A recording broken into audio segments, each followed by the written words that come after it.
Hello everyone, this is Ardent Vital Gamer. Let's review Fullmetal Alchemist and the Broken Angel for the PlayStation 2. This game was developed in 2005 by developer Racjin. The concept of this game consists of a mixture of an action third-person fighting with mixture of role-playing, and it's based on the original Fullmetal Alchemist series, not the later one, Fullmetal Alchemist Brotherhood. So keep that in mind while you're watching this video so you'll be aware that some of the characters in the later series of the show is in this game. The main premise of the story is the Eldrick brothers are on a blistering train on their way back to Central when they go through a comedic renegade that always happens with Eldrick brothers on trains, train hijackings. Except what makes this hijacking a little different is that the hijackers also have alchemy in their arsenal. And of course, everything could have been a smooth hijacking if it wasn't the fact they insulted Edward and called him a shorty. Which, if you watch the anime enough times, you know Edward doesn't like being called a shorty, and as a result, punched that hijacker fly out of the train. And after a quick cutscene with Alex Lewis Armstrong, also known as the Strong Arm Alchemist, we can finally dive into the game. In this game, you will solely play as Edward Eldrick, and you get Alphonse Eldrick to come along and be your armored companion. The first chapter of the game takes place on the train. It's kind of like a tutorial level chapter that the chance of you dying is very slim unless you don't know how to press buttons. It will cover aspects such as basic techniques on how to do hand-to-hand combat, how to utilize Alphonse's special ability, how to use the power of alchemy to transmute weapons from regular household appliances or random hard objects lying around the ground. It's basically one of the easiest levels in the game. In addition, it also covers other aspects such as how to identify items that are on the ground. You may potentially have the opportunity to level up, and you also get to cover other aspects such as boss fights, because at the end of every chapter there will always be a boss fight, and depending on how fast you are at taking the guy down will affect your rankings and also affect what kind of rewards you get, which could be more consumables, alchemy items, or even equipment for enhancing the Eldrick brothers. After the first boss fight, you will then uncover the actual plot that takes you through the whole game. Goes into the discussion about how some military officers and alchemists are being accused of some criminal activity, so that they all have to run to this town called Hesselgard in order to try to find a free place to help them clear their name, being led by a state alchemist colonel named Gens Breslau, or he calls himself the armor-piercing alchemist and the strongest in the military, which I'm pretty sure he probably never met Alex Armstrong. I'm pretty sure Armstrong's way stronger than. After defeating the first boss, it will then commence and take you to a second boss fight where you actually have to fight Gens. But like I said, this is the first chapter in the series, so it's pretty easy overall. You just have to be a little bit more cautious because Gens is, like I said, he's an alchemist, so he knows more tricks than the guy before. But after defeating Gens, we go through the entire routine again where he insults Edward Eldrick, and Eldrick in his rage tries to blast Gens with a cannon, except, well, he kind of shot a cannon down into a tunnel and caused a bit of a hiccup, which results in an entire train being derailed. But thankfully, because some weird gaming logic, the only people who were on the train was Edward, Alphonse, and Alex. So you can say, hey, everyone else magically survived because there's no one else in the train but these three. Unless you count all the dead hijackers that the Eldrick brothers and Alex defeated. And after this is when the adventure truly commences overall as you progress through the game. Alex, on one hand, wants to get back to Central. The Eldrick brothers, on the other hand, want to continue exploring and going down to Hesselgard to discover this city of alchemists. And at the same time, go find a legendary alchemist there named Wilhelm Einstein, considered one of the 10 legendary alchemists and a specialist in the art of catalytics.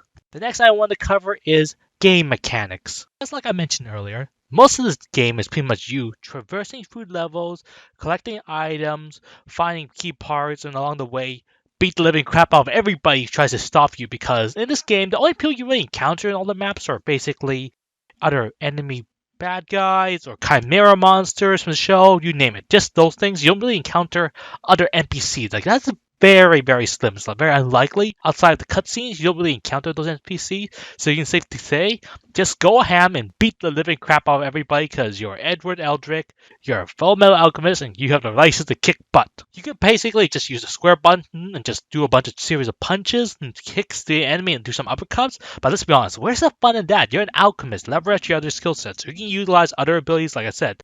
You could transmute weapons from objects lying around to make your life a little bit easier. And it comes in 3 categories.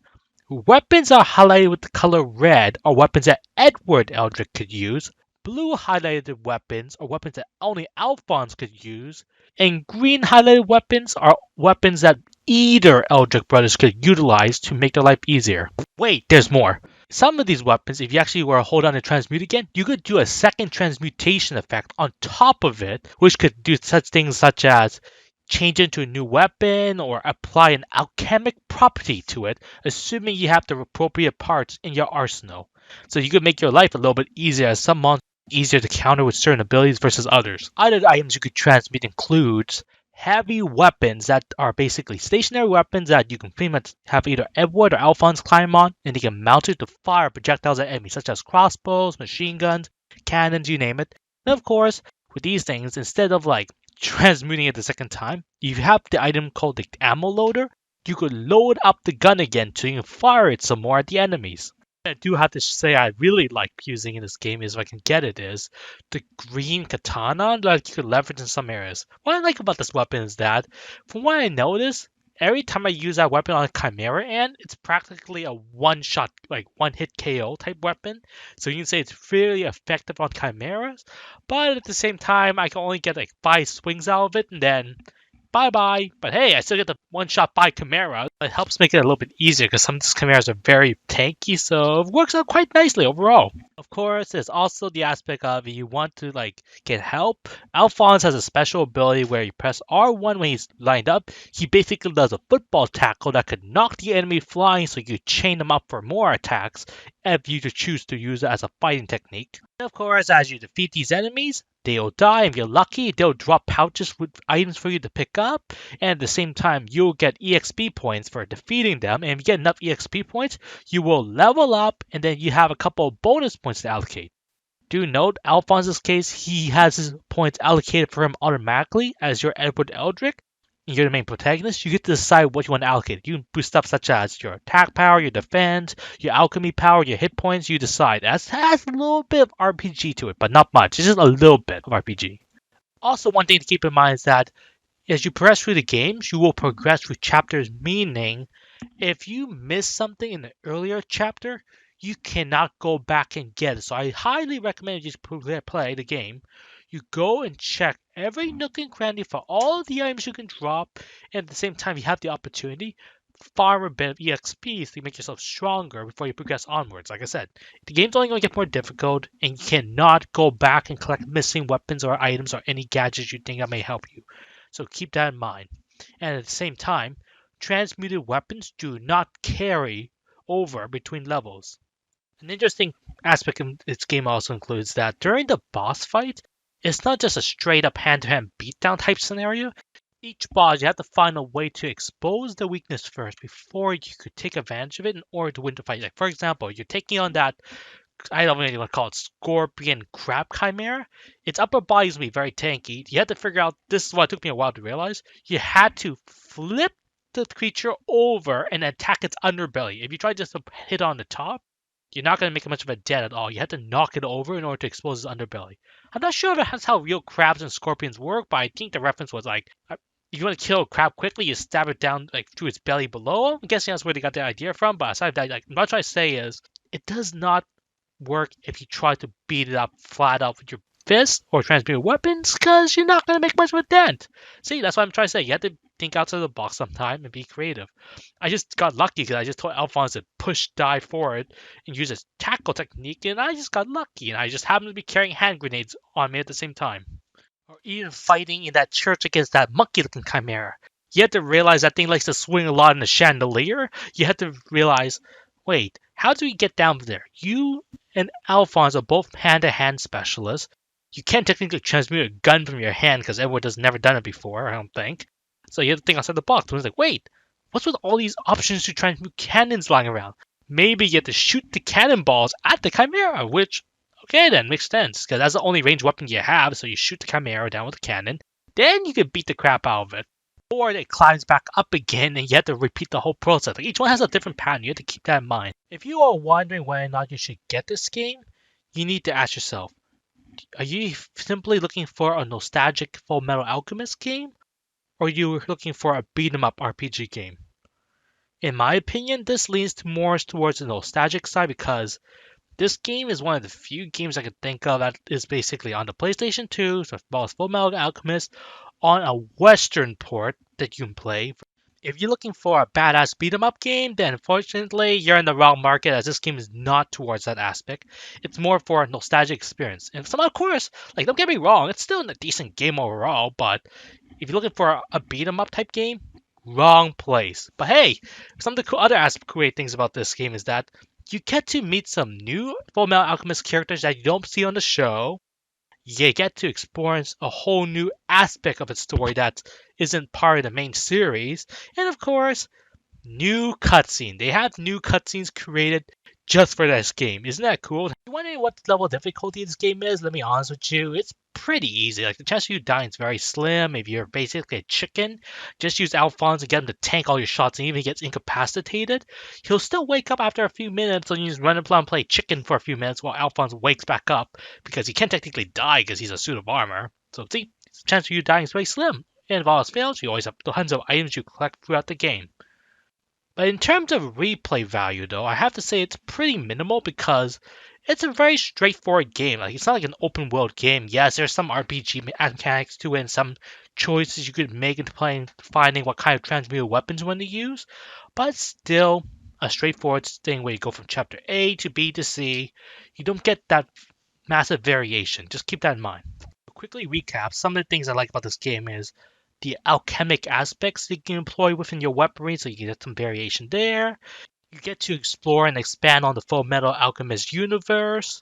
You get to utilize some very goofy weapons like this toy plastic hammer that's like one of those whack-a-mole hammers from the arcade, so you can spam the hammer hits just to get EXP for kicks.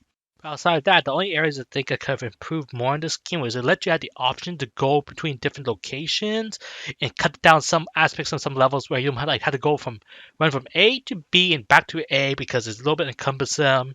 And then there's also the issue of platforming in some areas, like as you notice in this one aspect. It took me almost 25 minutes to figure out how to jump properly because it keeps goofing out because apparently Edward doesn't know how to grab onto stuff, even though he has an iron grip.